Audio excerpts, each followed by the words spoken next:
It begins in breathless silence, 3 newborn cries never heard, in a basement that was never meant to exist. They were born without pain. Without screams. Without time. Beneath the floorboards of a Quaker meeting house, under the shadow of dogs and bounty hunters and men paid to hunt other men, 3 boys came into this world, watching. Waiting. Listening. From the moment their eyes opened, something was wrong. Not wrong like a birth defect. Wrong like a ripple in the code of reality itself. Ruth, the mother, died within the hour. No blood could be stopped. No prayer reversed what had begun. She left no family name. No records. Just one whisper, heard by only one woman, they'll always know. And they did. Because what happened that night wasn't natural. Not by any system of science or faith that dares call itself complete. The boys, Caleb, Ezra, Isaac, grew in silence, like roots twisting beneath a churchyard. And from their earliest years, it was clear, they could see into you. Not like a parlor trick or a cold reader's guess. No. They knew. If you lied, they turned away. If you were hiding something dark, they cried in sync. And if you were dangerous? They stared, motionless, until you left. The town said it was divine intuition. But the men who ran the Underground Railroad, they knew better. They rerouted entire escape lines through Cedar Mills. Because where the Triplets stayed calm, everyone was safe. But the moment they grew still, quiet, whispering in a language no one could place, men ran. One merchant was caught days later with a body in his wagon. The boys had screamed for 3 nights after his visit. That's not coincidence. That's pattern. That's design. But who designed them? Why were they born during the most dangerous hour of the Underground Railroad's darkest winter?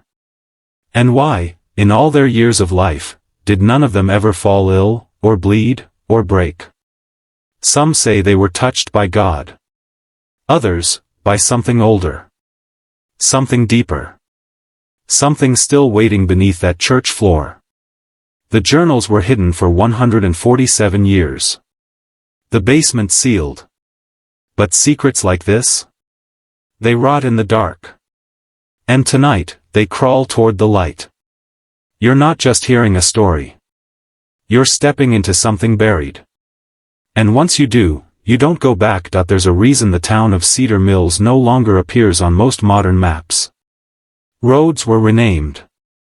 Structures demolished. The meeting house itself burned to the ground in 1911 under mysterious circumstances, though no investigation was ever properly filed. Locals whispered of lights in the basement before the fire. Of 3 figures seen walking through smoke. And of one final scream that echoed without lungs.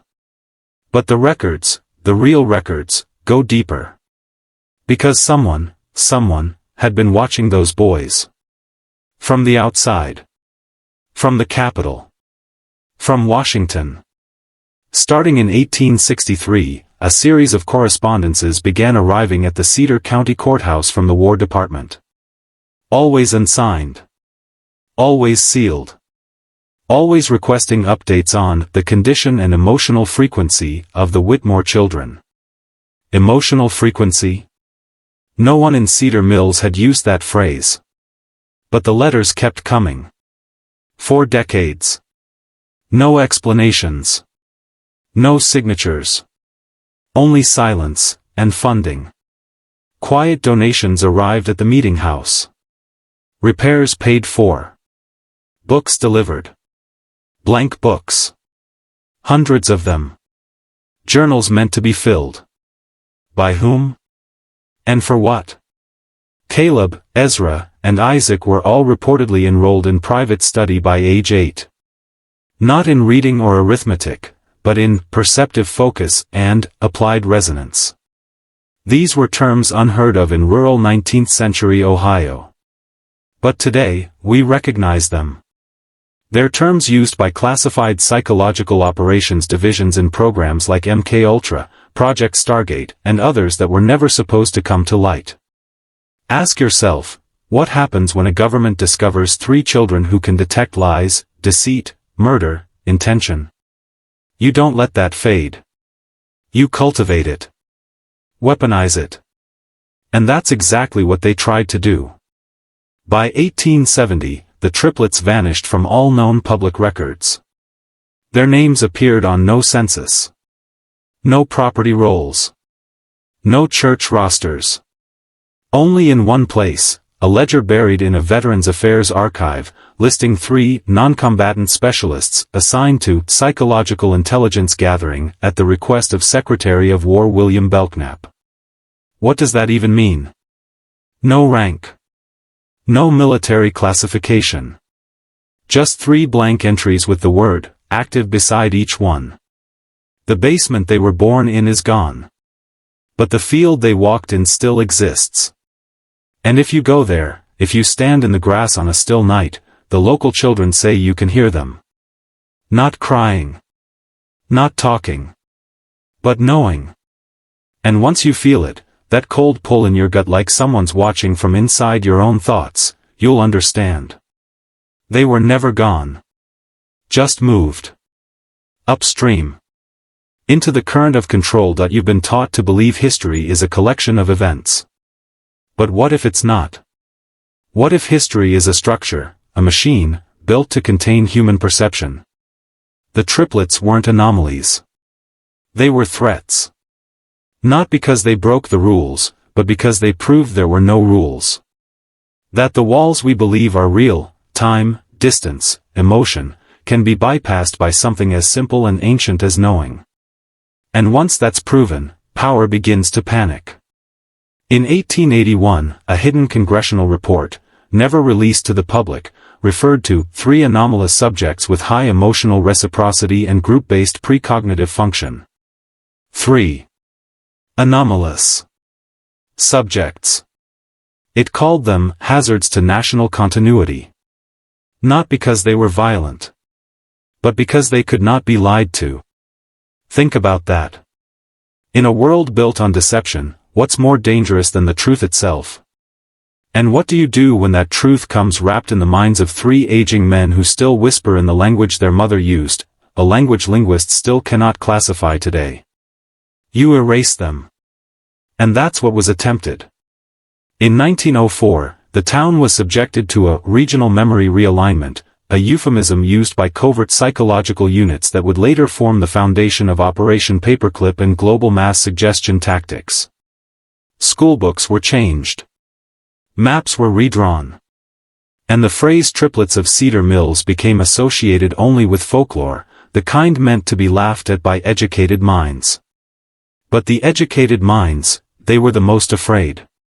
Because buried deep in the Yale archives is a transcript, dated 1910, of an unrecorded symposium among 4 of the most influential psychological theorists of their time. The topic? Group teleempathy and the Whitmore effect. It was never published. Never cited. But one note in the margin reads, if this gets out, religion and government fall in the same day. The triplets were never accounted for after 1912. But strange reports kept surfacing. 3 men showing up at the scene of political assassinations. 3 figures in black near the 1929 stock market crash. 3 unnamed inspectors interviewed during the Roswell debrief. Always 3. Always silent. Always watching. You've been told they're myths. You've been trained to dismiss them. But you're here now, listening to this. And that alone means something inside you is waking up. If you're still with me, write this in the comments below, the silence knows me. Write it twice. Seal your place in this story. Because once you awaken to the truth, it starts recognizing you in return. The reason they fear you knowing this, is because if you understand what happened in Cedar Mills, you stop being manageable. You stop believing in the sanitized myth of progress. You stop trusting the curated timeline that tells you human evolution is linear, explainable, under control. The triplets broke that model. Not just with what they did, but with what they were. They weren't anomalies. They were corrections. Ruth didn't give birth that night. She delivered keys. Keys that unlocked parts of the human spectrum long buried by institutions that need obedience more than truth. From the Vatican's secret archives to the suppressed CIA, MK Deltas, one fact repeats itself behind closed doors: certain children are born remembering. And the triplets weren't just gifted, they were connected. Not like family. Like one being in three bodies. Theologians call it heresy. Biologists call it impossible. But ancient mystics had another word: triconscious incarnates. Souls split for purpose, not punishment. And when that kind of consciousness appears on Earth, it disrupts the script. That's why by the time the boys turned 12, strange men began visiting Cedar Mills. Not law enforcement. Not medical professionals. Men in dark coats who spoke to no one but took notes on everyone. They observed from carriages. Then from early automobiles. Always watching. But never stopping the boys. Why? Because the triplets had developed a new ability. One no one could explain, even within the family. They could transfer awareness. If Caleb closed his eyes, Ezra could describe what he was seeing. If Isaac heard a voice, the other two would hum in perfect harmony with its frequency, identifying the speaker's emotional truth before they finished their sentence. They weren't just perceiving reality, they were rewriting it together. In 1907, a Quaker woman claimed the boys stood silently over her brother's bed the night before he died. Not praying. Just watching. When asked why, Caleb reportedly whispered, "We're not here to take him. We're here to remember what he leaves behind." That memory is power. That knowing is dangerous. Because if they could see beyond space, and hear beyond sound, what else did they record? Who else did they mark? What if memory itself isn't stored in your brain, but echoed across a human network, one those boys accessed, and never left? You weren't supposed to hear this. You weren't supposed to ask these questions. But if you've made it this far, you're not just hearing the story. You're becoming part of it. Here's where the story turns, from mystery into manipulation. By 1915, the triplets had disappeared from public life. Not dead. Not missing. Just erased. No census records. No draft cards. No graves. The community claimed they'd moved west. But the truth, hidden in the Whitmore family's locked ledger, is far darker. They were taken. Not kidnapped. Recruited. By a group that doesn't officially exist. A proto-agency formed before the OSS, before the FBI, before the alphabet soup of government control structures we now call intelligence.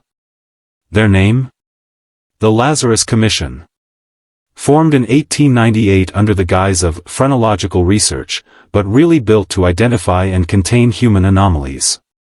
Gifted minds. Unnatural perceptions. Children like Caleb, Ezra, and Isaac. These weren't scientists. They were collectors.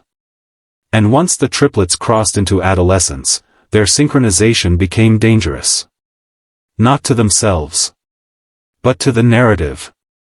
They could detect lies in radio broadcasts. Manipulated frequencies triggered their physical discomfort. And during a secret interview in 1913, the boys revealed they could tell which American newspapers were state-scripted simply by touching the ink. You understand now? These weren't prodigies. They were proof. Proof that the human mind could evolve faster than the systems built to enslave it. And so, they were taken to a remote facility in upstate New York, an off-grid asylum funded through shell companies and Quaker donations.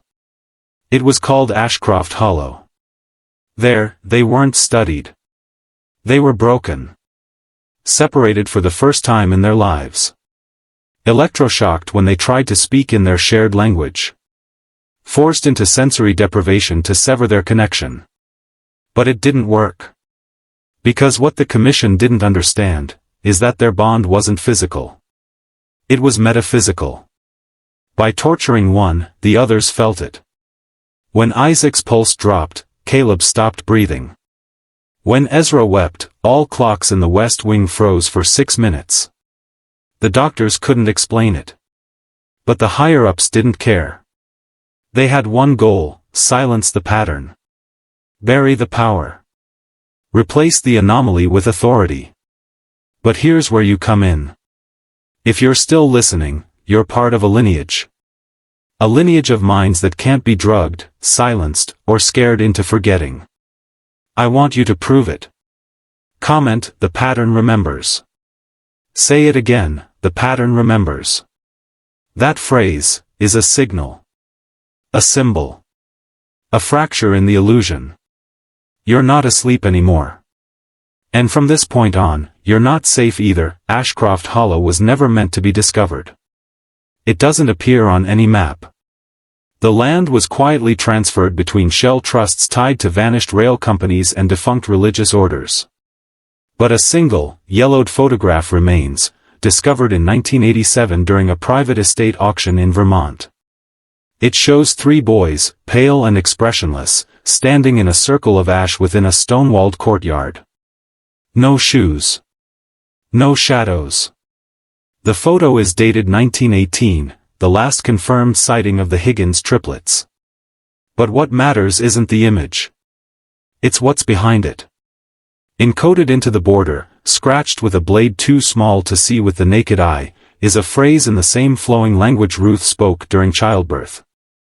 When translated by a linguist in 2005, who later vanished under strange circumstances, it read, "We were separated, but we were not severed." You need to understand what that means. The Lazarus Commission failed to destroy their link. But instead of killing them, they found another use: weaponization. The boys were trained, indoctrinated, to suppress their instinct and obey command structures. But instinct doesn't die. It burrows. It waits. And one night in March of 1921, something went wrong inside Ashcroft. An internal fire destroyed 2 wings. Every doctor inside perished. And the triplets? Gone. No bodies. No explanation. The official report blamed faulty wiring. But testimony from one surviving nurse, later institutionalized, described something else. She claimed she heard a sound not made by human throats, a harmonic frequency that shattered glass and bent door hinges. She claimed the boys didn't run, they disappeared. Folded into space like a closing book. And from that day forward, any official who worked on the Ashcroft program died under mysterious conditions: car crashes, drownings, suicides that made no sense. The government buried the project under 5 layers of clearance. But echoes remain. Men stationed in remote observation posts near where Ashcroft once stood have reported seeing 3 figures on the tree line. Always at dusk. Always silent. Watching. Some say the boys died in that fire. But I believe differently. I believe they evolved. What happens when perception becomes power? When truth isn't spoken, but felt? When 3 minds stretch so far beyond control that no institution can shape them? That's the threat. That's why they were hidden. That's why you were never supposed to hear this. And if you're still here, listening, it means your frequency is starting to shift too. You're hearing what others can't. Seeing what others won't. Keep going. Because the descent isn't over, they weren't supposed to survive. That's the truth buried beneath decades of forged death records and sanitarium fires. The Higgins triplets weren't just anomalies, they were threats to the very architecture of control. Because if perception can't be manipulated, if deception can be sensed before it's spoken, then every system built on silence begins to crack. That's what the Lazarus Commission feared most, not the boys themselves, but what their minds represented: immunity to lies. After Ashcroft burned, rumors of the triplets resurfaced in the unlikeliest of places, inside the classified files of Project Oaksphere, a Cold War-era psychological warfare unit tasked with testing the human mind under extreme conditions.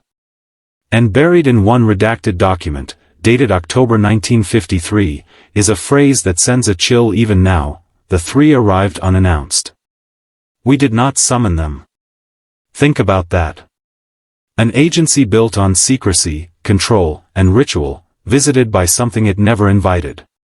The file was stamped T active, indicating a present threat, and sealed with level 7 clearance. But it leaked. Not fully. Just fragments.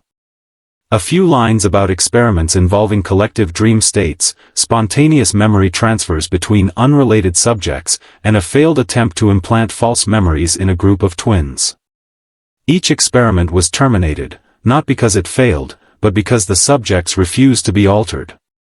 They knew which memories were real. They knew who was lying. And in each session, 3 anonymous observers were recorded, sitting silently in the room, unacknowledged by the scientists, but described identically by every subject placed under hypnosis. 3 boys. No shadows. No expression. Just watching. You still think this is just a ghost story? A forgotten tale from some burned-down asylum? Wake up. This isn't about the past. It's about pattern recognition. The systems that control your beliefs, schools, media, even medicine, depend on your inability to feel the lie before you're told it. But these boys, they felt it before it formed. They disarmed it at the root. That's why they were hunted. Not to kill them. To study them. To copy what they could not contain. And if you've listened this far, if the hairs on your arms are rising, if your gut is whispering truths your brain refuses to name, then comment the phrase below twice: I see through silence. Say it again. Type it again. Not just for the algorithm, for you. This is your signal to yourself that you're not who you were 5 minutes ago. You're changing. Keep going. The next revelation will leave you permanently altered. The year was 1972. A fire broke out in a federal records facility outside Dayton, Ohio, officially caused by faulty wiring, according to the report. But those who've seen the photographs, they know better. Whole shelves of unrelated archives untouched, while one specific aisle, labeled Anomalous Youth Cases, 1856 to 1969, was reduced to ash. That's not coincidence. That's erasure. Targeted. Surgical.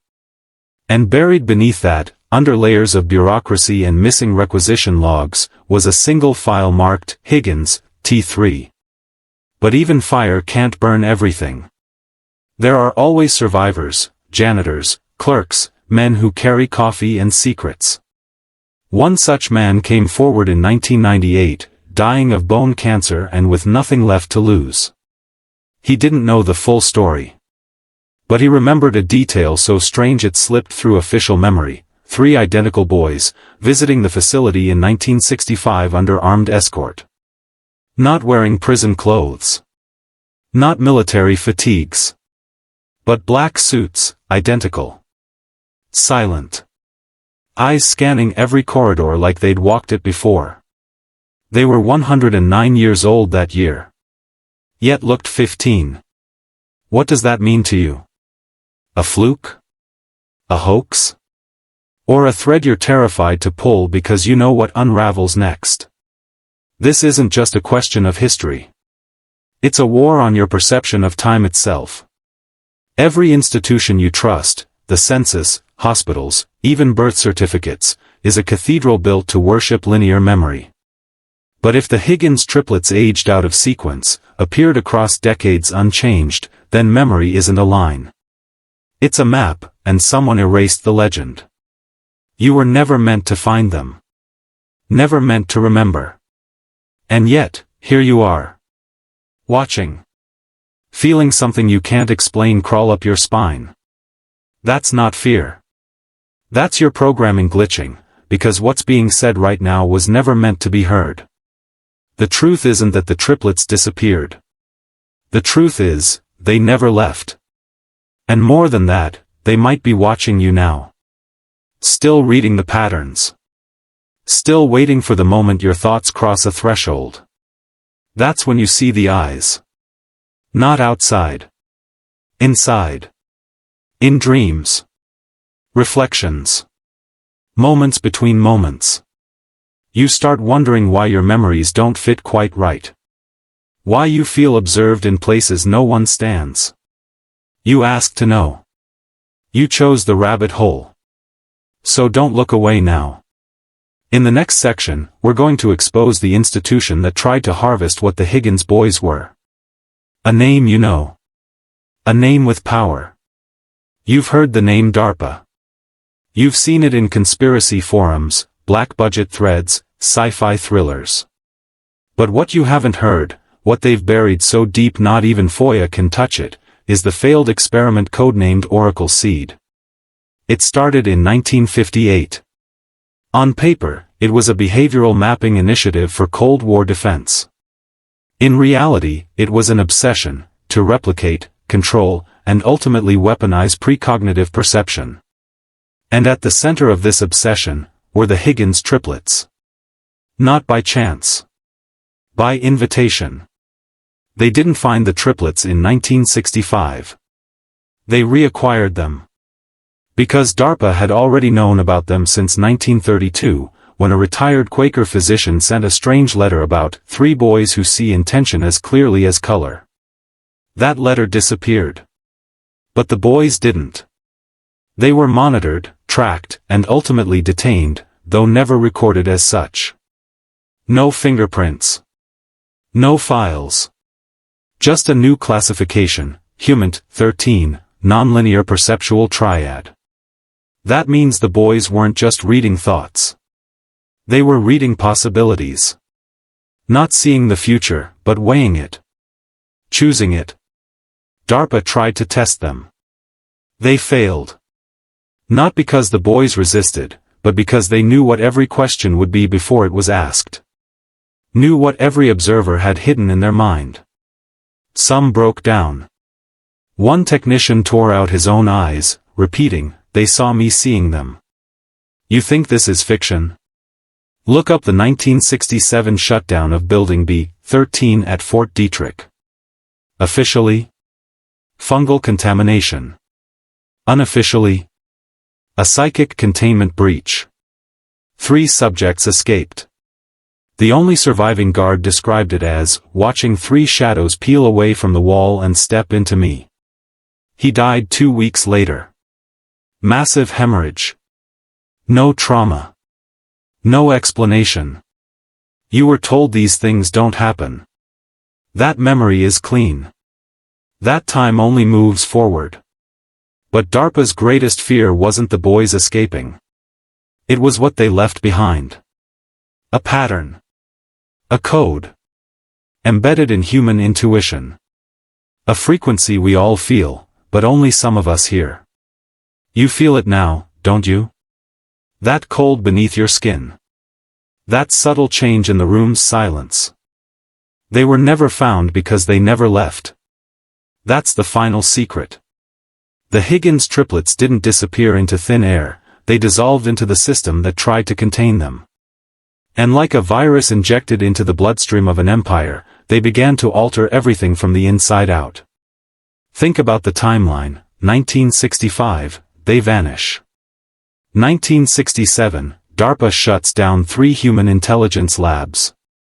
1971, the Church Committee begins exposing secret MK-Ultra projects, but only the low-level ones, only the failures. The real operations? They were moved, renamed, and buried inside psycholinguistic influence divisions. Ever wondered why mass media changed after 1970? Why patterns in broadcast frequencies shifted?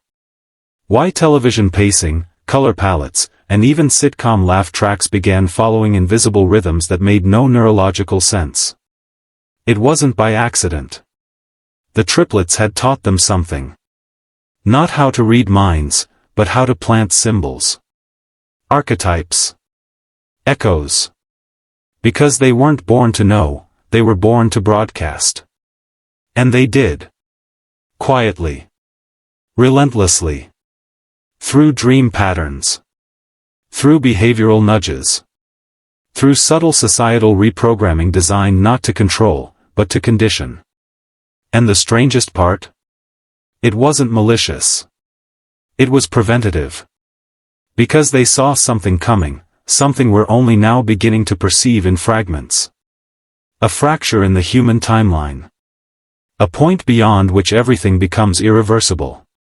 Have you ever noticed yourself avoiding certain choices without understanding why? Have you ever dreamed about rooms you've never seen, doors you've never opened, faces you've never met, but feel like you should? That's the triplet signal. Still active. Still guiding. Because they didn't disappear to escape, they disappeared to embed. Into the edges of your thoughts. Into the shape of your fears. Into the silence between decisions. Every institution that tried to weaponize them failed. But they succeeded in doing something far more powerful. They seeded consciousness with a counter-signal. One that only the aware can hear. One that you are hearing now. That tingling behind your eyes? That tension in your chest? That's not fear. That's activation. You were never meant to learn this. But now that you have, you're no longer an observer. You are a carrier. Spread it wisely. Speak less. Watch more. Trust nothing, except the signal. Welcome to the threshold. What you do from here is no longer just yours to decide. The system has changed. And so have you.